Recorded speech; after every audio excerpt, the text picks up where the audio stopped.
Hey, what's up, guys? Ryan here, Rep Buddy Fitness, back for episode 16 of Run It by Ryan. My question today doesn't really come from anyone specifically, but it's just a question I get very often. The question is, I get to the end of the day, it's 9 o'clock, 10 o'clock at night, I'm getting ready for bed. I realize I'm tracking my food in MyFitnessPal, and I'm already at my calories, or maybe slightly over my calories for the day, but I'm short on protein.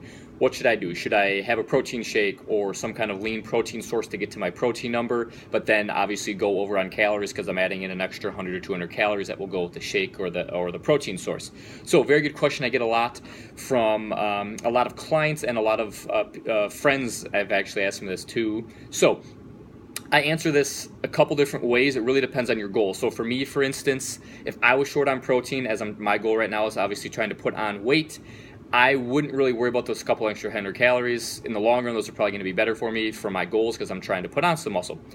For you, if you're trying to lose weight, it really depends on kind of where you're at in your journey. So if you're one of my new clients and you're focusing on just building habits, so the first habit all my clients start with is adding more protein into their diet. So they're always shooting for 5 to 6 servings of quality protein sources a day, all my new weight loss clients. That's our first thing we focus on the first 2 to 3 weeks of working with me. So for a client like this, or for a person like this, if you're just starting out, I would say you need to, if you've only had 4 servings of protein, get that extra serving of protein in. Make it a habit that you are getting 5 to 6 servings of quality protein sources a day. Don't really worry about your calories the first few weeks. When you've made getting 5 or 6 servings of protein a daily habit, you don't even have to think about it. You're getting them in at a couple snacks a day and 3 meals a day. You're getting those 5 or 6 servings.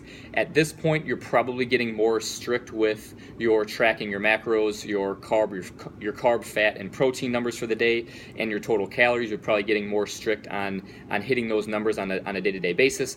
So my clients who are a little bit farther along in their journey, I would say your number one priority is staying in a negative energy balance, which means being in a calorie deficit. So I'll give you some numbers here. If you're a client of mine and you're shooting for 1,800 calories a day and 150 grams of protein, and it's 9 o'clock at night, you're already at 1,830 calories.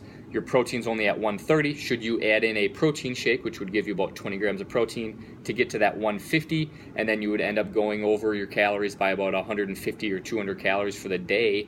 I would say for a client like this or a person like this who's this far along in their journey, don't worry about that protein shake. Stick at your 1,830 calories, move on to the next day, and just plan a little bit better. So for the next day, have your 150 grams of protein logged already. Have all the food ready in the fridge and packed up if you're going to work or school all day. So then there's no way you can't hit the 150 grams of protein because you have all your food packed and prepared already.